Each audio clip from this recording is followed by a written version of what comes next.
जय भीम, जय संविधान। नमस्कार साथियों, मैं हूं अंशु गौतम। आप देख रहे हैं एंटी क्राइम न्यूज चैनल।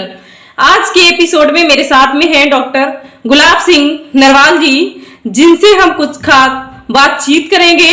आखिर उनके साथ में क्या हुआ और किस प्रकार से उन्हें आज इस स्थिति में पहुंचाया गया है कि वो आज मीडिया के सामने इस प्रकार से अपनी हालातों को बयां कर रहे हैं। इससे पहले मैं बताना चाहती हूं, इस विधि के देश में, इस संविधान के देश में, एक विधि से चलने वाला देश आखिर कब तक ये अस्पृश्यता का शिकार होता रहेगा। डॉक्टर गुलाब सिंह नरवाल जी के साथ में जो षड्यंत्र हुआ, जो कहानी हुई, वो सिर्फ एक यही वजह थी कि हमारे देश में आज भी जाति व्यवस्था कायम है। हमारा संविधान होता हुआ भी जिसमें सभी का निर्वाह किया गया है, लेकिन फिर भी आज हमारे देश में आपको जाति व्यवस्था चरम सीमा पे देखने को मिलती है। यही नहीं, आप प्रशासनिक क्षेत्र में भी देखेंगे, वहां भी आपको जाति व्यवस्था मिलेगी। आप किसी भी क्षेत्र में देखेंगे, आपको हर जगह कहीं ना कहीं जाति व्यवस्था देखने को मिलेगी, वो चाहे किसी भी रूप में हो। क्या हमारे देश का एक यही विधान है या प्रशासन का एक यही कर्तव्य बनता है कि यदि वो किसी अस्पृश्यता यानी कि SC ST कास्ट कैटेगरी से या बैकवर्ड से आता है तो आप उसे इस प्रकार से सताएंगे कि उसे निलंबित भी करवा देंगे? क्या हम आपका यही दायित्व बनता है? यही आप एक प्रशासनिक अधिकारी हो सकते हैं? ये कहानी ही कुछ ऐसी ही है कि एक जो IPS अधिकारी, जिसे हम इंडियन पुलिस सर्विस कहते हैं, आखिर उस लेवल का अधिकारी किस प्रकार से इनके साथ में बिहेव किया, ये सब हम जानेंगे एक खास रिपोर्ट के साथ में। तो देखते रहिएगा। मेरे साथ में है डॉक्टर गुलाब सिंह नरवाल जी। खास रिपोर्ट। जय भीम, जय संविधान। नमस्कार साथियों, मैं हूं अंशु गौतम। आप देख रहे हैं एंटी क्राइम न्यूज चैनल। तो बने रहिएगा। आज के एपिसोड में हम बात करेंगे डॉक्टर गुलाब सिंह नरवाल जी। जय Bhim sir, anti crime news channel में आपका पुनः स्वागत है। आपके साथ एक ट्रेजेडी हुई थी बीते समय में। कुछ पुलिस ने एक ट्रेजेडी क्रिएटिविटी करी थी, क्रिएटिविटी कहेंगे इसको, जो आपके साथ हुआ है। घटित घटनाक्रम को कैसे अंजाम दिया गया था और आपने क्या कभी इसकी आशा की थी कि कभी आपके साथ ऐसा भी हो सकता है या विपक्ष इतना गिर सकता है? जी, इन्होंने मनगढ़ंत कहानी बनाई और एक घिनौना काम किया। इन्होंने वहाँ पे जजर इरिगेशन रेस्ट हाउस में एक पुलिस के ऑफिसर, जो IPS ऑफिसर थे अंडर ट्रेनिंग, उनको वहाँ पे रेस्ट हाउस दिया हुआ था जजर में। और लेकिन उस IPS की ड्यूटी बेरी में थी, जो वहाँ से 30 किलोमीटर देहात में था। तो ये IPS ऑफिसर अपनी ड्यूटी दिन में देता और रात को इरिगेशन रेस्ट हाउस जजर में रुकता था। इसने वहाँ पे पुलिस लगाई हुई थी, कब्जा किया हुआ था। इसका नाम विक्रांत भूषण है जी। तो ये वहाँ पे न तो इसकी कोई बुकिंग थी इस रेस्ट हाउस की जी, न कोई रजिस्टर में एंट्री करता था, नहीं रेस्ट हाउस के पैसे देता था जी। और ये वहाँ पे दादागिरी के रूप में रहता था। वर्दी का खौफ दिखाकर, वर्दी का रौब दिखाकर, वर्दी का खौफ और अपने जो पावर का नशा लगा लो, पुलिस का नशा लगा लो, उसके उसमें वो वहाँ पे 3 महीने से रुका हुआ था। कुल मिलाकर वर्दी का दुरुपयोग कहेंगे इसको। जी। तो 29 दिसंबर 2020 को मैं एक सरकारी टूर पे जचर गया जी। वहाँ पहुंचने पे ही मुझे जो ये पुलिस का IPS ऑफिसर वहाँ रुका हुआ था, उसने कब्जा किया हुआ था रेस्ट हाउस पे, तो वो मुझे वहाँ पता चला मेरे कार्यकारी अभियंता के द्वारा जी। तो मैंने वहाँ पे अधिकारियों के साथ में, सुपरिटेंडिंग इंजीनियर और कार्यकारी अभियंता के साथ में मीटिंग ली। उसके बाद में वहाँ पर मीटिंग के बाद में डिनर लिया और मुझे डिनर के दौरान मेरे कार्यकारी अभियंता ने बताया कि जो ये IPS रुका हुआ है ये इस तरह से नाराजगी में चल रहा है और इसने नाराजगी में चल रहा है और ये क्योंकि हमने दिन में इसका VIP कमरा बदलवा लिया था, क्योंकि हमने वीआईपी कमरा तो आपको देना था क्योंकि आप सीनियर मोस्ट चीफ इंजीनियर हैं, और इसको एक साधारण कमरा दे दिया था। तो वीआईपी कमरे में 2 कमरे थे, एक ड्राइंग रूम था और एक बेडरूम था। तो ये मैंने उनको ये कहा कि आपको मेरे से पूछना चाहिए था, मेरे से पूछते तो मैं ये कहता कि नहीं, उसका कमरा चेंज मत करवाओ। पुलिस से कभी पंगा नहीं लेना चाहिए, ना कोई झगड़ा करना चाहिए। तो इसी सिलसिले में उसके थोड़ी देर बाद उस आईपीएस ने अपने गनमैन के थ्रू मेरी गाड़ी पोर्च से हटवा दी और वहां पे अपनी गाड़ी लगवा दी कि मेन पोर्च में तो आईपीएस की गाड़ी खड़ी होगी। मैं रेस्ट हाउस का रजिस्टर भरने लगा, तो रेस्ट हाउस का रजिस्टर में एंट्री करने लगा, तो मेरे कार्यकारी अभियंता ने बताया कि आप 5 लाइनें खाली छोड़ दो, क्योंकि ये रजिस्टर में एंट्री नहीं करता है। ये कहता है मैं जब यहाँ से रेस्ट हाउस को छोड़ूंगा तभी एंट्री करूंगा। मैंने कहा भी उससे भरवा के ले आओ। ये गया, उसने रजिस्टर फेंक के मारा, तो इसने मैंने वो खाली लाइनें नहीं छोड़ी, तो इससे आग बबूला हो गया आईपीएस ऑफिसर। इसके बाद में वहां पे रेस्ट हाउस के जो चौकीदार थे वो मेरे गांव के, अगले गांव के ही पड़ोसी गांव के थे। तो वहां पे वो ड्यूटी पे थे उस टाइम। तो उनकी बेटी एमडी यूनिवर्सिटी रोहतक में एमए फर्स्ट ईयर में पढ़ती है, और एक लड़की और यूनिवर्सिटी से उसके साथ में आई थी। दोनों लड़कियां अपने पिताजी से मिलने के लिए आई हुई थी। उनका कमरा अलग से बुक था, क्योंकि गांव के पास के हैं, तो मैं भी उन लड़कियों को 2-3 साल से जानता था, क्योंकि बच्चियां अक्सर आती रहती होंगी अपने पिता के पास। और उनके, हाँ बिल्कुल, वो अपने पिता से मिलने के लिए आती जाती रहती थी। और तो इस वजह से, क्योंकि गांव में मैं भी स्कूलों में वजीफा वगैरह देता हूँ, लड्डू बांटवाता हूँ, तो उस वजह से गांव के आसपास के काफी बच्चे मुझे जानते हैं जी। तो क्योंकि ये पहले से जानकारी थी, तो इन्होंने अगले दिन इनका पेपर था एमए का, तो इन्होंने कहा, इनके पिताजी ने, और उन्होंने भाई वाईफाई का इस्तेमाल करना है, कुछ टॉपिक देखने हैं, तो आपके यहाँ पे रेंज है, तो हम ड्राइंग रूम में बैठकर थोड़ी देर के लिए कुछ टॉपिक देखना चाहते हैं। तो मैंने उनको अलाउ कर दिया विश्वास में कि भाई चलो जानकार हैं। इतनी देर में ये आईपीएस जो था उसने पुलिस बुला ली, और इसमें जो विशेष जाति के विभाग के जो अधिकारी थे उनका भी हाथ है। ये सब एक मिलके इन्होंने पुलिस बुला ली, और पुलिस बुला के और अपने पर्सनल मोबाइल फोन से वीडियो बनाने लगे, सिपाही से लेकर डीएसपी तक। जी, मैं एक चीज इसमें जानना चाहूंगा, जैसे आपने कहा पुलिस बुला ली, तो पुलिस बुलाने वाली कोई प्रक्रिया थी क्या वहां पर? कोई ऐसी कोई बात थी कि कोई अपराध, कोई क्राइम, कोई चीखा चिल्ली, कोई मारपीट, कोई ऐसी चीज वहां हो रही हो उस समय जो पुलिस बुलाने की जरूरत पड़ी? नहीं। क्या 100 नंबर की कॉल करके पुलिस बुलाई गई थी? नहीं, इसमें पीसीआर कॉल तो नहीं थी ना? नहीं, कोई भी इसमें पीसीआर कॉल नहीं थी। हालांकि जातिवाद के चलते पीसीआर कॉल भी हो जाए तो कोई बड़ी बात नहीं है साथियों, कभी भी अपने दुश्मन से घबराने नहीं। जी सर। कोई भी इसमें शिकायत नहीं है, कोई शिकायत करता नहीं है, कोई पीसीआर कॉल नहीं करोगा, कोई 100 नंबर पे फोन नहीं किसी ने किया। किसी की कोई ना शिकायत होने के बावजूद भी ये आईपीएस था, और जो विभाग के, मतलब उनके डिपार्टमेंट का वहां पहले से एक ढीठ मौजूद था, हाँ, जो कि उच्च जाति का था, हाँ, वर्ण व्यवस्था के अकॉर्डिंगली। बिल्कुल। तो उसने आईपीएस ने और विभाग के लोगों की साजिश थी, इन्होंने पुलिस बुला ली, और पुलिस वीडियो बनाते हुए अंदर आ गई। इसमें न कोई कुछ सेकंड, एक चीज और, सॉरी सर माफी चाहूंगा, एक चीज और जानना चाह रहा हूँ।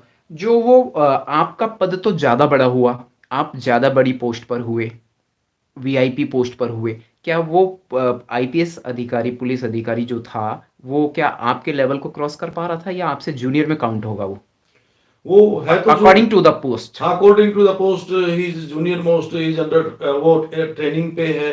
और मैं सबसे वरिष्ठ मुख्य अभियंता था। मेरी 24 साल की नौकरी, उसकी 2 साल की नौकरी थी।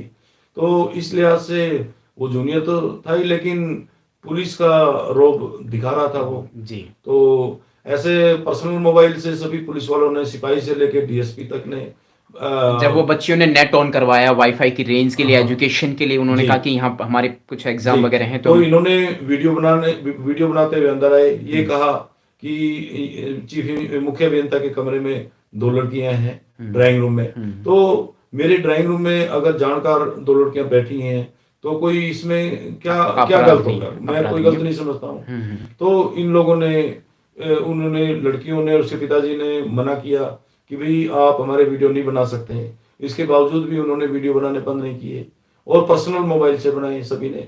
और जो डीएसपी राहुल देव शर्मा आया, जो मौके का डीएसपी था वो, और ये जो ये Vikrant Bhushan IPS under training था, ये दोनों ब्लैक ट्रैक सूट में थे और हाथ में इन्होंने बंदूक ली हुई थी, मतलब हथियार दिखा के। और हमारी सबकी जातियां पूछी गई और ये कहा गया कि हवालात में दे देंगे, जूते मारेंगे। वो वीडियो रिकॉर्ड करते समय आप जैसी वरिष्ठ हस्ती को लोग ये बदनाम करने की साजिश कर रहे थे जी। बच्चियों का नाम उछाला गया, बच्चियों का भी लाइफ हर्ट होती है इसमें, मतलब उनकी एजुकेशन प्रभावित होती है, जी। नाम जाता है जी। जी। और वीडियो रिकॉर्डिंग चल रही थी इनकी तरफ से और ये वीडियो- हथियारों वीडियो पे दम रिकॉर्डिंग- पे जातियों की बात कर रहे हैं। वीडियो रिकॉर्डिंग चल रही थी, वीडियो रिकॉर्डिंग हुई है। बाद में दोनों उन लड़कियों ने भी बाद में सीडी ली है, आरटीआई कमीशन तक जाना कितने पड़ा। समय बाद और कितने संघर्ष के बाद उन्हें वो वीडियो रिकॉर्ड्स मिले? उनको कम से कम 5 महीने बाद वो सीडी मिली उनको। जी। उनको जो एक- जब सीडी मिली तो सीडी में एक देखने के बाद पता चला कि जब ये पुलिस वाले आए थे उससे भी 15-20 मिनट पहले से ही खिड़की से भी वीडियो बना रहे थे ये, जी। जिसमें वो कुछ नहीं, वो बच्चियां बैठकर अपना इंटरनेट देख रही थी। जी। तो वो भी वीडियो उसमें मिला। तब उन्होंने- ये पता चला कि ये अंदर आने से पहले भी वीडियो बाहर से बना रहे थे। जी। इन्होंने जो वीडियो क्रिएटिविटी की, ये वीडियोस क्या कहीं कोई मीनिंग रखते थे? मैं समझता हूं कि नहीं। यदि रखते थे तो वो आज तक मतलब कोई भी अगर जरा सा भी पॉइंट होता तो हम लोग तो वो लोग हैं कि यहाँ तक तो बचना ही मुश्किल है, पहुंच पाना ही मुश्किल है। बिल्कुल मान्यवर, इन्होंने सारी रात तक हमारे को बंधक की तरह बना के रखा।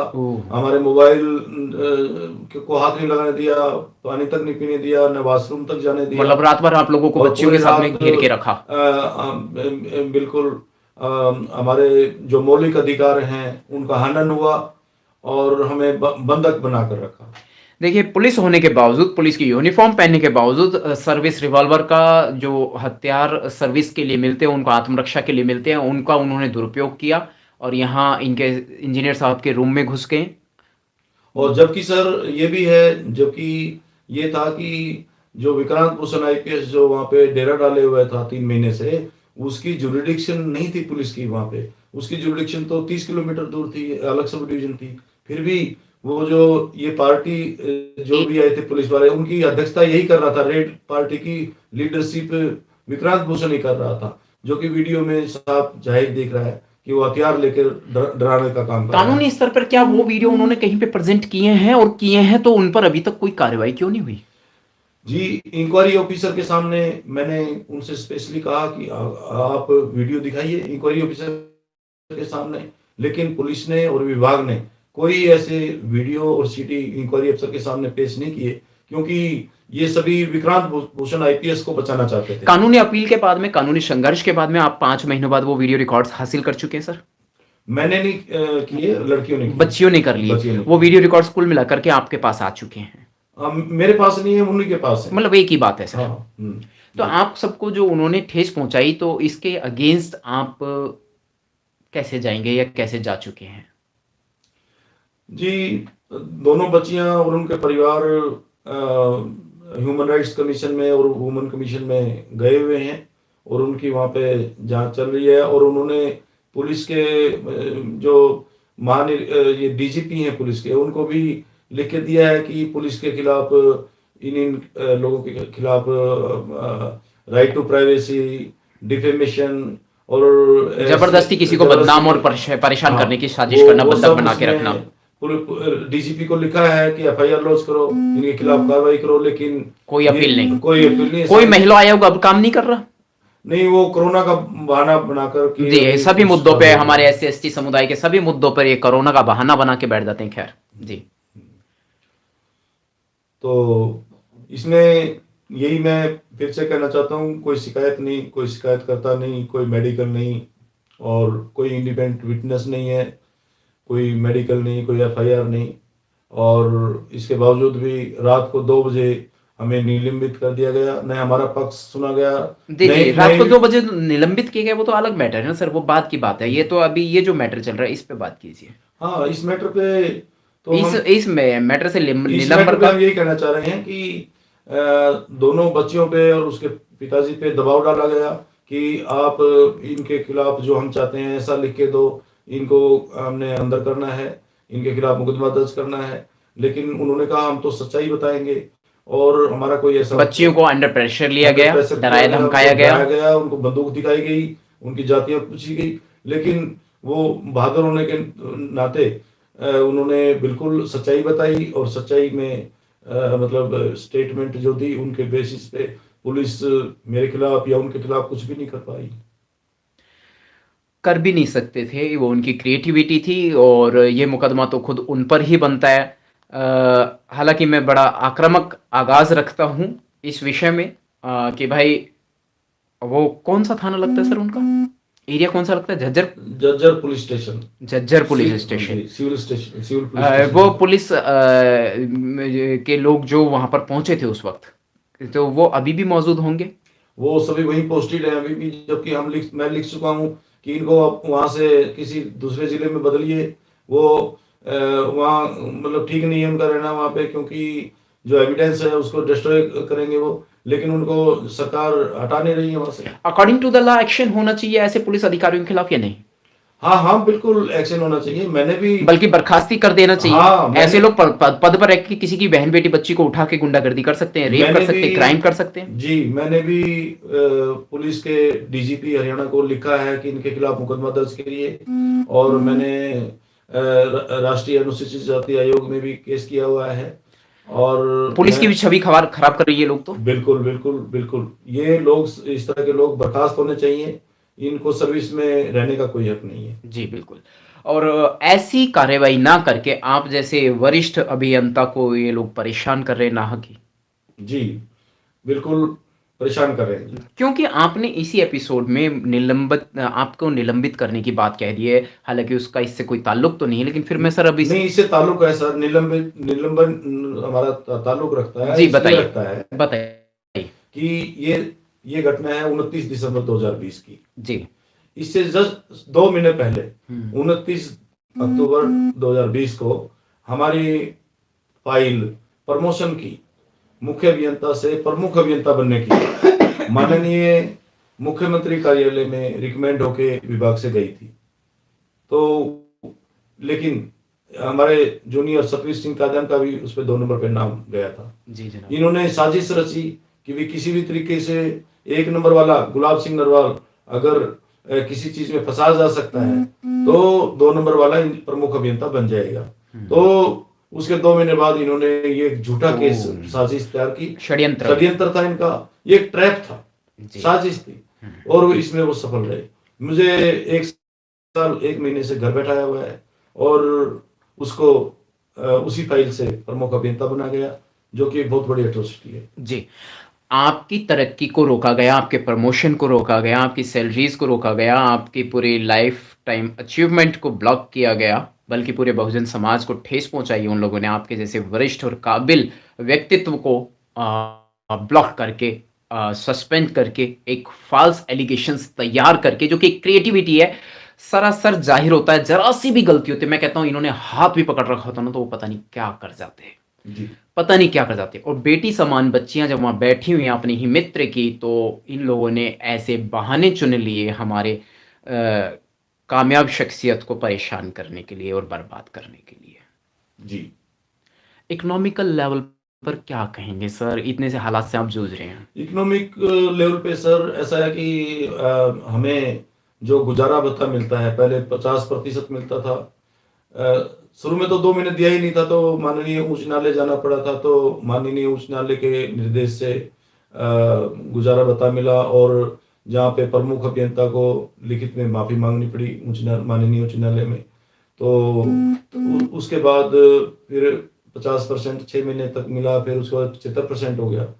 तो अब जैसे 90% नहीं कर रहे हैं, 1 साल के बाद में हो जाते हैं 90%। तो हम आपको ये बताना चाहते हैं कि हमारा सारा गुजारा भत्ता वकीलों की फीस देने में चला जाता है। और हमें अब बैंक से लोन लेना पड़ रहा है अपना घर का गुजारा चलाने के लिए। जी, मैं इस अवधि में 3 केस कर चुका हूँ। एक बार मुझे तनख्वाह और गुजारा भत्ता लेने के लिए केस किया, एक बार मेरे को कंपल्सरी रिटायर कर दिया तब मुझे केस करना पड़ा, एक बार जो मुझे टाइम पे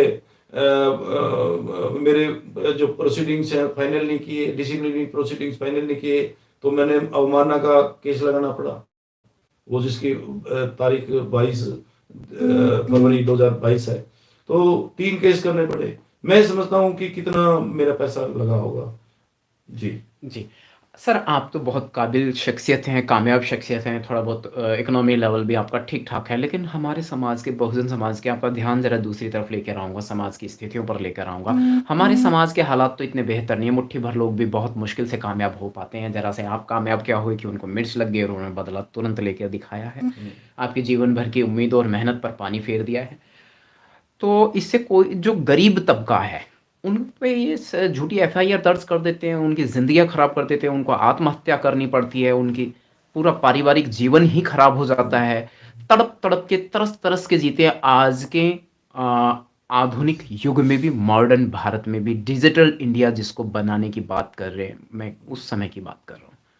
तो जब जो गरीब व्यक्तित्व है वो तो वकील हायर नहीं कर सकता, और वो या तो मौत को गले लगाता है या वो जिंदगी भर उस हालात का शिकार बनकर जीता है, जब आप जैसी शख्सियत नहीं बच पाए।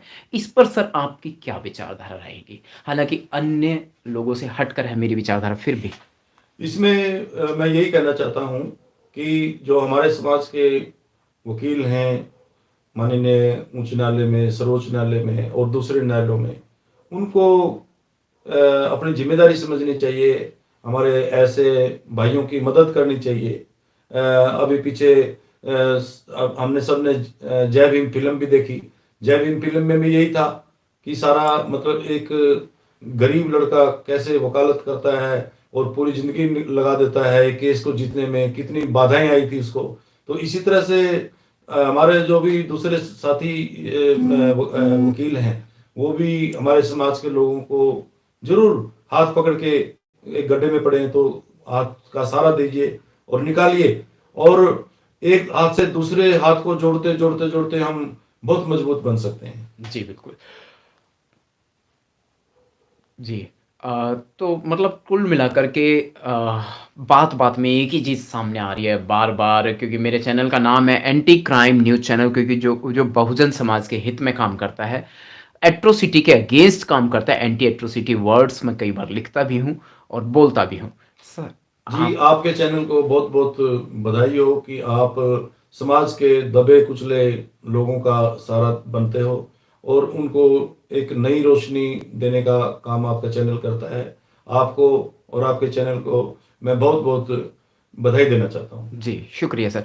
लेकिन मैं ये चाहूँगा कि मतलब जो हमारा पूरा समाज एक ही बात से जूझ रहा है बार बार, कुल मिलाकर एक ही चीज सामने आती है, वो वर्ड है एट्रोसिटी, वर्ण व्यवस्था की देन है जातिवाद। तो भारत से जाति धर्म खत्म हो जाना चाहिए सर? ये नहीं, क्योंकि जाति धर्म के नाम पर ही जुल्म पर जुल्म हो रहा है, जातियों की पहचान। बिल्कुल, कई वकीलों से बात कर चुका हूँ। बिल्कुल देखिए, बिल्कुल नंदकिशोर जी, बिल्कुल सही बात है। जिन देशों में बौद्ध धर्म है, जापान लगा लीजिए, कोरिया लगा लीजिए, जी उन्होंने दुनिया में बहुत ज्यादा तरक्की की, क्योंकि वहां पे समानता है, एक इंसान को इंसान समझते हैं लोग। अगर और भगवान गौतम बुद्ध हमारे देश से ही, हमारे देश में ही हुए, जी जी जिनको हम आज भी अपना नहीं पा रहे हैं, और जिन्होंने अपनाया है उन्होंने बहुत कामयाबी हासिल बहुत कर कामयाबी हासिल की है। बौद्ध धर्म जापान का उदाहरण आप देख लीजिए, ऐसे और भी काफी कंट्रीज हैं वैज्ञानिक तो पद्धति पर जो है, वैज्ञानिक पद्धति पे चलते हैं और समानता का अधिकार मिलता है, जी तो वो तरक्की करते हैं। तो हमारे यहाँ पे भी अगर वर्ण व्यवस्था और जाति व्यवस्था खत्म होती है तो हम भी तरक्की कर सकते हैं। जी बिल्कुल जी जी जी सर। इस एपिसोड में यहीं तक हम विराम देते हैं, अगले अंक में फिर हाजिर होते हैं। जय भीम, जय भारत, जय संविधान। साथियों, समाज जय उपयोगी भीम। वीडियो है, प्लीज शेयर एंड वायरल कीजिएगा, क्योंकि आप देख रहे हैं एक वरिष्ठ हस्ती भी किस प्रकार से जूझ रही है जातिवाद से।